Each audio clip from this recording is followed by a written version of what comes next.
Well, hello, everybody, and welcome to another episode of the Middle Class Investor. This is Seth Martin, your host, and we are looking at a weekly chart of the S&P 500 index. It's typically where we start each week, and we had a very strong week. The last part of the week was strong. The first part of the week was weak. But you can see here we had a fairly large range, and we ended in the upper part of the range. We had a big Friday, almost 30 points on the S&P 500. So pretty good week if you're got a 401k and you're in the market.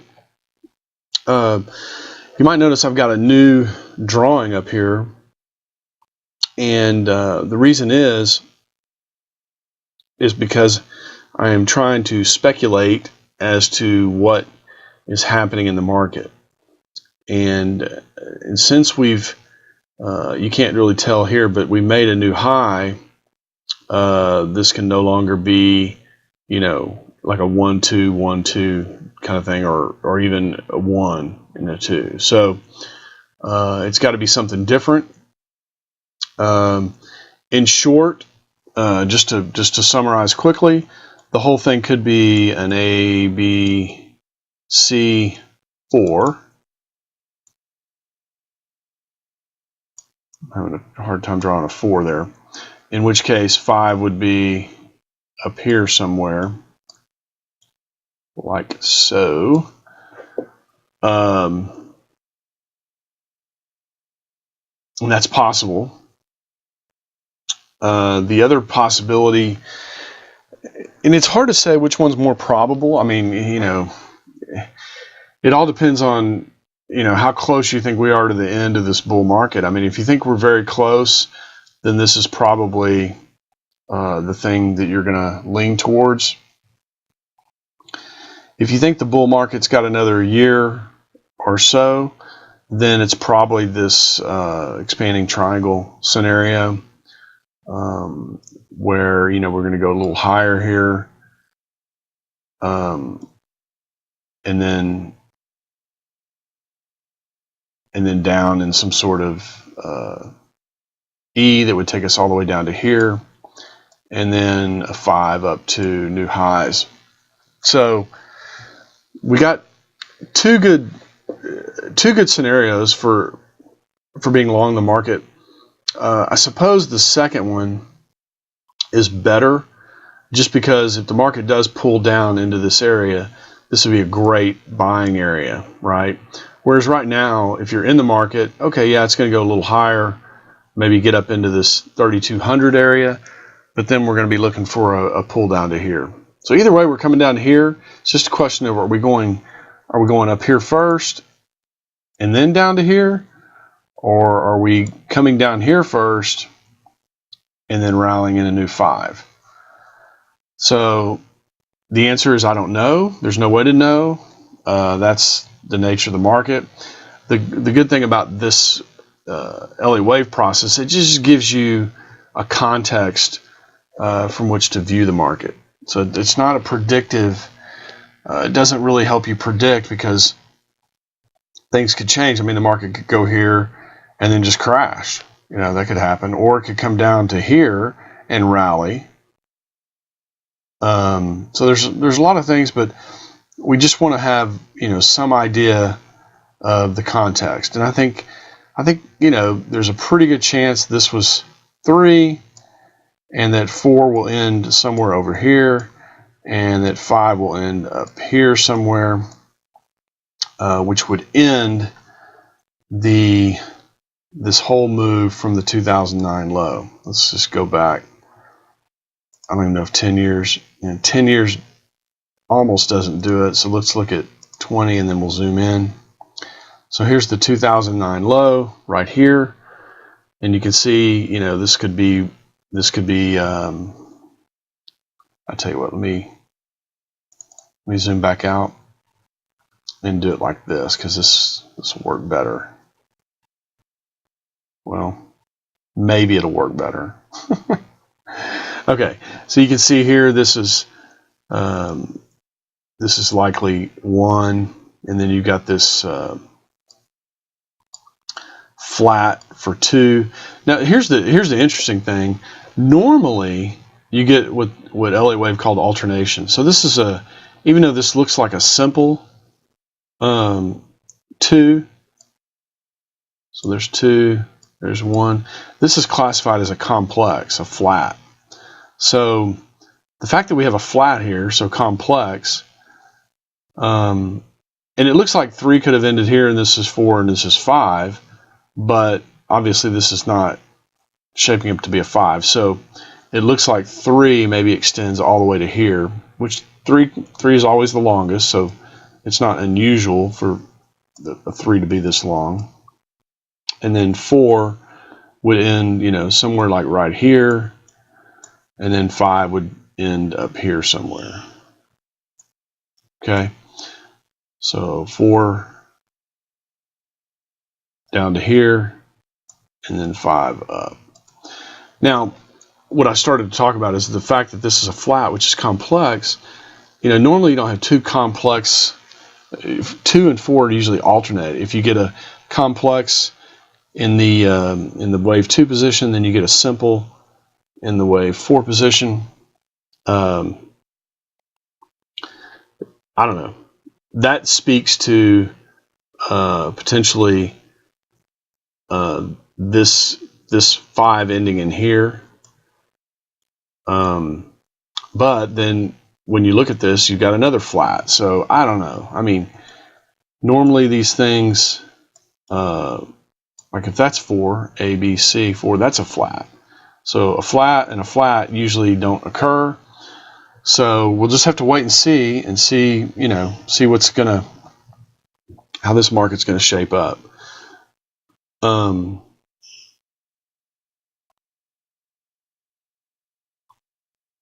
It's just a little bit of a mystery right now. And I've looked at it a lot, and I don't know. So, all right, let's look at the VIX.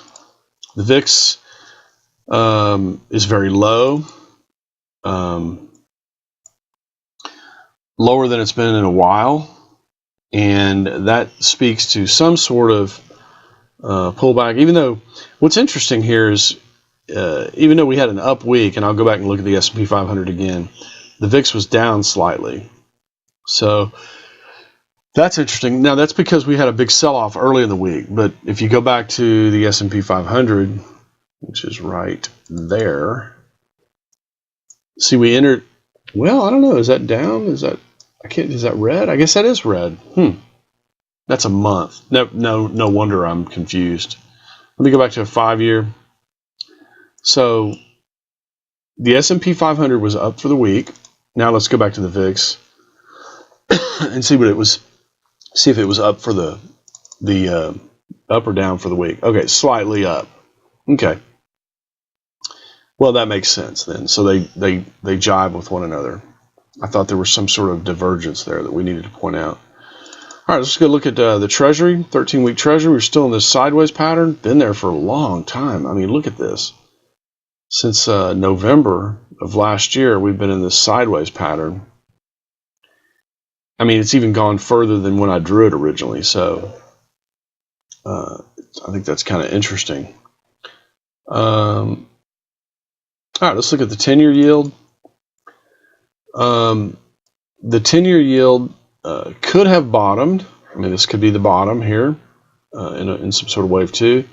And we've got, if you think that is, then this would be a great place to start nibbling on long yields, because we got to move off the low, a pullback, another move off the low, and then a pullback to a higher low. So you start looking for an entry right around in here.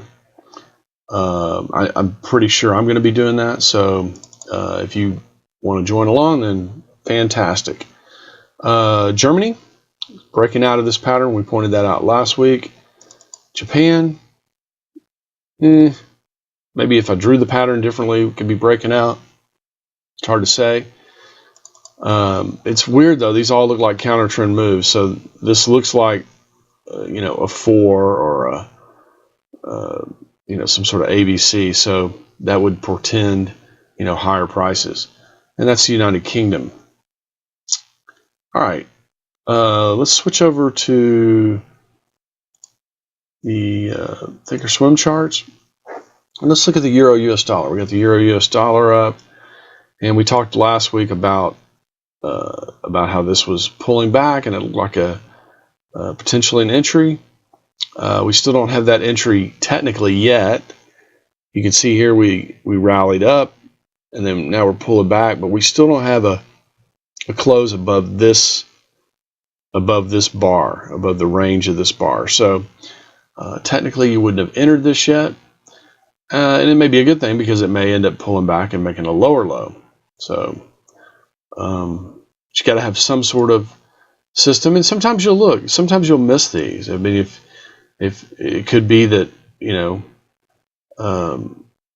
this chops around a little bit, and then we have a big candle, and you might feel like, oh, I missed it.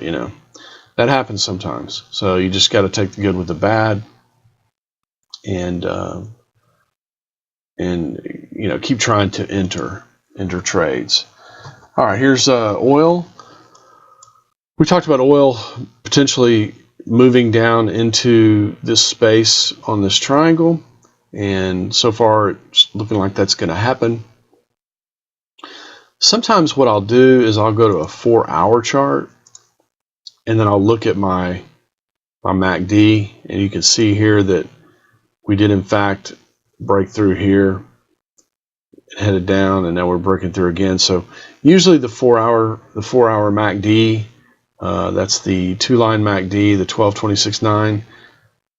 It usually helps me identify trend changes.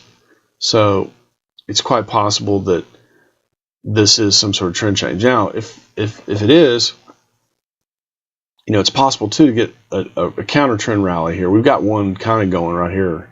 You can kind of see an A, B, C here, and then another leg down. So if you're trying to enter oil short, enter on one of these ABCs.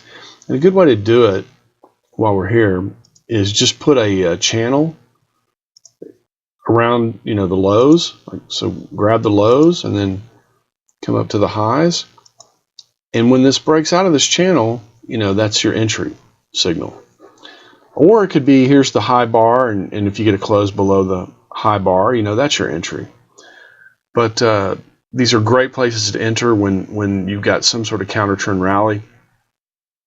Now look, the move is going to be proportional. So you're not going to have necessarily a huge move right here because the counter trend wasn't that big, right? So let me see if I can give you an idea. So here, if this is the first swing down, this is the counter trend. Maximum move is maybe down here to this 58.61 in this particular trade. So don't get greedy. And maybe it's just the swing low pivot, which is right around in here, around 60.50. All right, let's look at gold /GC. And you can see gold didn't quite make it down to our support area, but it does look like it's moving out.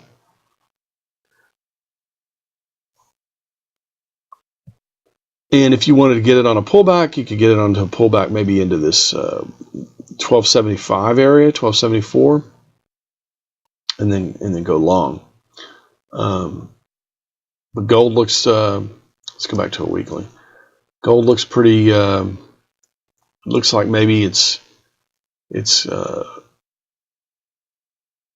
is probably the E wave, right? So we got, what is this? A, B, C, D, E. So we got an A. All this chop here is a B. So A, B, C, D, E, B. And now we're looking for C up.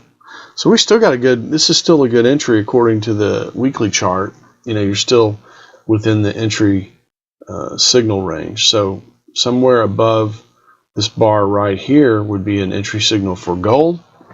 I suspect you've got one on silver too. Let's just check. Or we will have one soon. Yeah, so we've got one kind of developed. So let's say we get a close above this bar right here.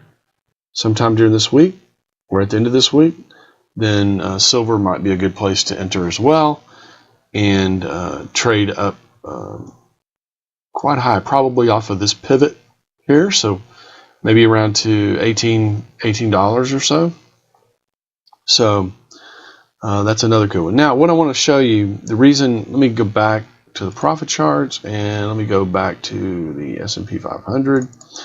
The reason I drew this, one of the things the Elliott Wave guys pointed out is this is very similar to the end of both the late 60s bear market and also the end of 76 bear market that ended in, well, I can't remember. Let's see. They're calling this the 1966 to 74 bear market. So notice this pattern looked very similar. Of course, this went on to, rally quite a bit. It ran up, pulled back into wave 2, and then rallied quite a bit when Reagan came into office. But you can see here, this pattern looks eerily similar to what we see right here. Even this spike low here in the wave C, I think is interesting because here's wave C and see the spike low. So there's a lot of interesting, and the market does this all the time. This would be a wave degree lower, maybe 2 degrees lower than we're at right now. So it's a smaller scale. So the moves will be bigger, but percentage-wise, they're probably very similar. So I think they made a good case in here. I won't read all this to you, but they made a good case in here for why this is probably the likely scenario. But they did say that this could just be wave 5 here, and it could end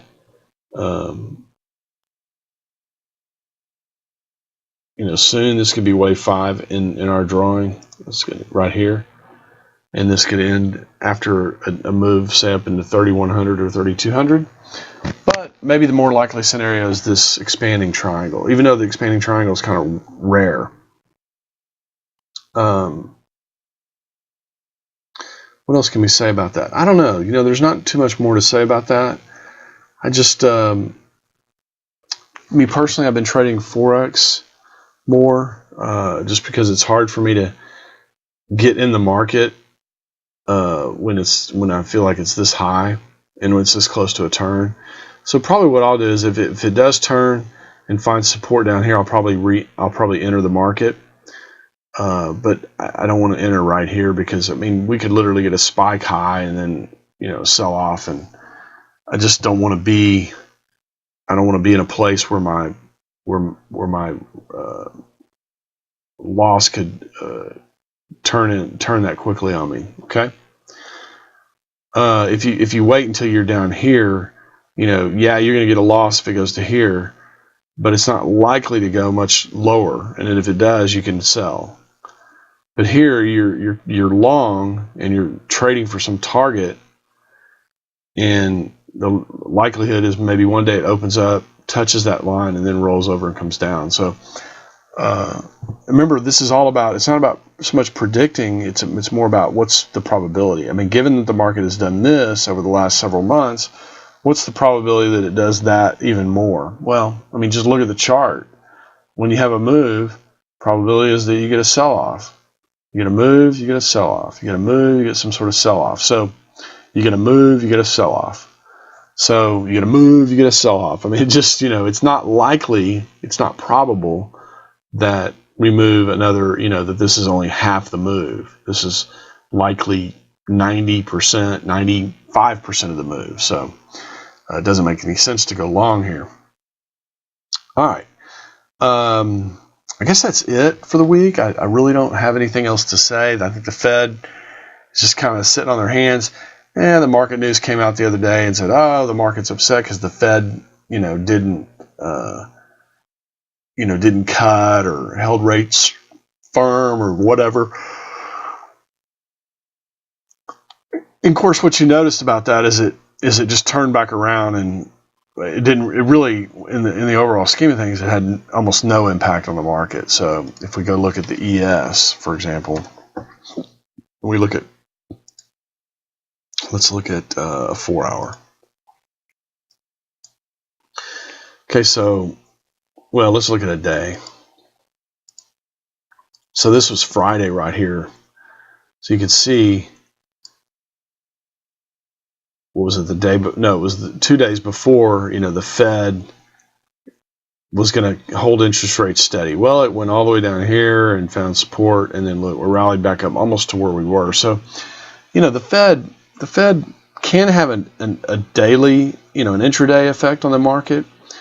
But whatever effect it has on the market is fairly short term in terms of investing. Now, the Fed can have a tremendous effect over the market over long periods of time because of the inflation mechanism. But in any one day, the Fed really doesn't move the market. It may move it that day or even that week.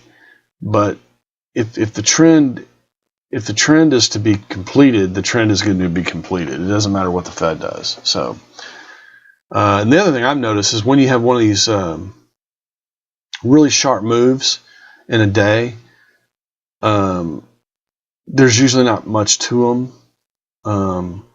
I think when you have a bigger sell-off, it's more like this. You get a little move, and then a little back rally back up, and then a move back down that takes several days. To me, that's the move. That's more like the move you need to watch out for. You don't need to watch out for these big candles, because sometimes, in a wave 4 or something, you will have a big candle, but then it finds support and, rallies beyond that. So these are very scary, but if you happen to be in the market when you get one, you should just sit on your hands and wait a little bit. And then if you want to sell, wait till it rallies back up and then sell. This is not making, even though it sold off sharply, it didn't make a lower low. So you don't have to be afraid of these when they don't make a lower low. Now, had it been right here and it sold off sharply and took out that low, well, then that's different. You need to be a little bit more nervous about that. All right, everybody. I guess that's it this week. Keep coming back. I'll keep making the shows, and at some point this thing's going to start selling off, and I think where most people need the help is in the bear market. How to make a decision, how to take profits, things like that. All right. We'll see you next week. Take care.